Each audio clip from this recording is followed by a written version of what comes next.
Hey guys, welcome to another commentary done by Diggity. Upper right corner we have MetodMan starting as the yellow Protoss. Bottom left hand corner we have Ratti starting as the red Protoss once again. This is on Metropolis this time. MetodMan very deservedly up 1-0, but it seems like between these two guys anything can happen. So we'll have to see. Metropolis, a very odd map where you've got just this huge area up here. You've got this area behind the natural expansion. Yeah, they're talking about game one. If you guys have not seen game one in YouTube land, go check it out, please. It's incredible. Because of this weird area here, and because of this droppable area back here, and it's across everywhere, I find that players who opt for Shuttle Reaver are rewarded. And I've seen a lot of players, for some reason, opting for some build that requires forge play, where they're dropping defensive cannons across the back end. And I don't know if it's just they're hoping that their opponent screws up or mismicros the Reaver, or that's the dare. But more times than not, when I have seen players opt to not go Reaver shuttle speed on this map, they end up punished for it pretty heavily. By the way, we're seeing a 9-gate here for MetodMan. So 9-gate across the edge, and we're seeing a little bit later gateway pylon out here, or sorry, from mixing up from Ratti, seeing a little bit of a faster gateway off that could be an unintentional supply block, but I think it's more intentional. Although, yeah, I was figuring it's going to be a 9-10 gate, well, technically a 9-11 gate in this instance, but going for the double gate build where we see directly into assimilator here for MetodMan. Probe at cross scout this time. Ratti going to get the initial scout information. MetodMan should be able to scout twice, so at the very least, with the timing of this, I believe we'll see at least the Zealot waiting on the ramp, but might not have additional information. No probes making the way into the assimilator just yet. We do have that cybernetics core drop, so it looks like it's going to be core before Zealot. We do have the defensive Zealot being built. This is going to be a challenging execution here for Ratti, going cross map with a double gateway. Usually you do not want to see the cross map position, and more often than not I'll see players just build initial few Zealots and bail out and go for that gas when they notice that they're at cross position. Mineral field, by the way, blockading the ramp this time, which I don't know why. I feel like they just are getting more and more creative with what they're blocking the ramps with. I like the fact that they're blocking it with the mineral fields this day and age. The Zealot a little bit distracted chasing down that probe. The probe actually going top left and then bottom right for MetodMan, unfortunately. And so, though the Zealots, well, let's see how the pathing goes with this. The Zealot's making the way across. Is MetodMan going to see it? I think he's going to see it. He has full eyes, sees the 2 Zealots, sees the full 3 Zealots. And it's going to be a full dedication here because we've got more Zealots being constructed. Now the question is how does MetodMan respond to it? He's already got range going. This is usually where you want to queue up a shield battery or a second gateway or something along those lines. Needs to get that Dragoon out in the field, not just attacking that probe, but attacking those initial Zealots. Also sees the additional, at least a 4th Zealot making its way across. So should be a big indication. Needs to, yeah, mix it up here and start attacking. It looks like he's going to, do we see? So it's going to be 3 Zealots. The Dragoons stepping to the side. They're just gonna breach the ramp and just gonna give the ramp? This is not good. Letting the ramp across. Second Dragoon is gonna pop out. So 3 Zealots and a probe in the midst of this. But once again, Ratti trying to engage the Dragoons rather than going straight to the mineral lines to kind of draw the troops that way. So, and a second gateway finally dropped, but MetodMan handling this fairly well. Yeah, still is 2 Dragoons, the Zealot mixing it up versus Zealot right there. A couple probes in the midst of this. He is going to end up a little bit economically behind, well, is going to end up economically even at the end of this, and he's going to have more Dragoons. And additionally, as far as the follow-up, are we going to see a straight follow-up with DTs? I'll be curious. Now that you have 3 Dragoons out, it becomes much more difficult to get anything done with these Zealots. So this is just basically free resources that are kind of being handed away. So didn't really get any probe kills. Was a little bit of a micro snafu. It looks like 1 Zealot at least going to be able to escape. Man's going to go ahead and grab his natural expansion. But Ratti already going into the thing that I was talking about, which I find unfavorable on this map, which is Forge. However, opening up with the 2-gate, he might have forced his opponent into a situation where there'll be a Forge response rather than a Robotics Observer. So we'll have to see what MetodMan does for detection as far as the turnaround.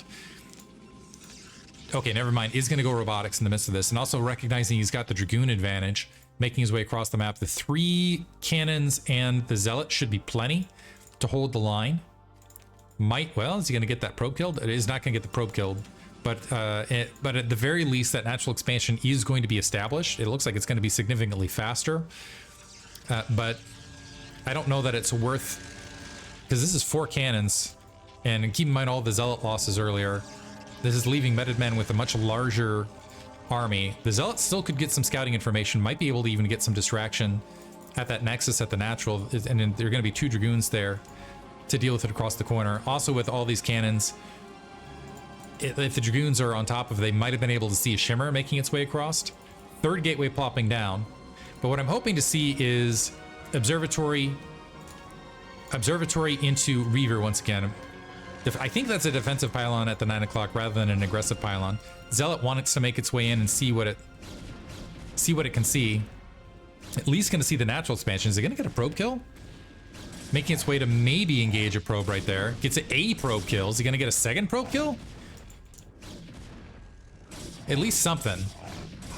Interestingly enough, Ratti up 3 workers, by the way. Quickly dropping that 2nd gas. Maybe wants to try to hurry up and break that, because I mean there's just such a huge, if you look at it in just raw tech right this second, you've got 4 Dragoons, you've got the robotics up, you've got a shuttle on its way. I'm expecting to see a support bay as far as the follow-up, so you got a lot of gas that's been invested from MetodMan, and he's just got kind of a stronger ground army and supply lead in that regard. But there's the 4 worker lead here for Ratti, so if he can utilize that, get that quick gas, maybe he can equalize things pretty quickly here. As far as the follow-up, MetodMan going to go ahead and back up. The one problem I do see is potentially the Reaver count. Fortunately for him, it looks like they're a little bit of delay. Went for the shuttle first, double Observer before that Reaver. So it wasn't Observer Shuttle Reaver, it was Observer Shuttle double, losing track of myself. It was Shuttle double Observer, triple Observer, is that right? No, double Observer before Reaver, which will give an informational advantage to MetodMan overall and keep him from dying to DT, certainly. But that does give an opportunity for Ratti to, will lose an informational advantage, but will, at the very least, maybe be able to keep up in Reavers overall. However, MetodMan, and he still hasn't grabbed his 2nd gas on top of this, by the way. But MetodMan, let's see when he grabs that 2nd gas, he's going for shuttle speed on top of everything else, so might have an opportunity to do some of that harassment like I was talking about, where it's like, okay, if you get into this where you got the cannon advantage without a lot of detection, I don't think that single pylon's going to cut it, because again, a Reaver drops right here. You can see where all of these probes are vulnerable, or if they just kind of scoot along this left-hand side and dive right into the main, you can see where there's just a lot of territory to defend. There's only that single Dragoon nearby. It looks like 2 Dragoons already posted out just in case. These guys on the gap, yeah, they just got to look everywhere for these potential drops. Absolutely everywhere. Interesting for MetodMan going ahead and putting some defensive pylons out in the corner. I think he recognizes, I think he thinks he's in the economic lead solidly, which ironically he's oddly not. He's going to load up 2 Zealots alongside it. So first Reaver out. He's going to wait for that shuttle speed and play from there. This is probably the best drop spot for him. The question is will he be able to recognize that given the territory? So the Observer, and here's the other problem for Ratti, is he can't really stop this Observer from probing the entirety of his base because he doesn't have any Observers himself. Going up to 5 gateways once again in this match, similar to game 1. We do have a cannon being built preventatively. Oh, never mind. Observer along the corner, able to wipe it out. So not going to at least get vision up there. Popped out at the very last second to hunt that down. But MetodMan at least knows that this is potentially not the best entry point. There's a bunch of Dragoons, but he still should test that pocket in the midst of this. So 2 Reaver up, shuttle speed complete. Ratti, in the meantime, going to go ahead and go for +1 weapons ahead of this. So try to make his army hit a little bit stronger. And we got a flood. Look at all these Dragoons marching their way across the map. Very, very important in this. It's like, okay, well, if you're going to try to use your Dragoons to just try to defend at pocket locations, that means they're not going to be on the front which means I can get some favorable trades across that location. Let's see if that's actually just flat out what it turns into. If the shuttle just, yeah, moves alongside, and we're going to see some poking at the front overall. Ratti, in the meantime, it has snuck into the 6 o'clock in the midst of this. The speed shuttle, oh, got to be careful. Dragoons are now, okay, this is interesting. So the Dragoons move into the 6 o'clock location, but that's blocking them out from the natural. So, but a potential counter pincer situation, you'd have to go across the low ground. So now engaging from the other corner. So it's dependent on how MetodMan wants to engage this. Reaver's now blocking back out.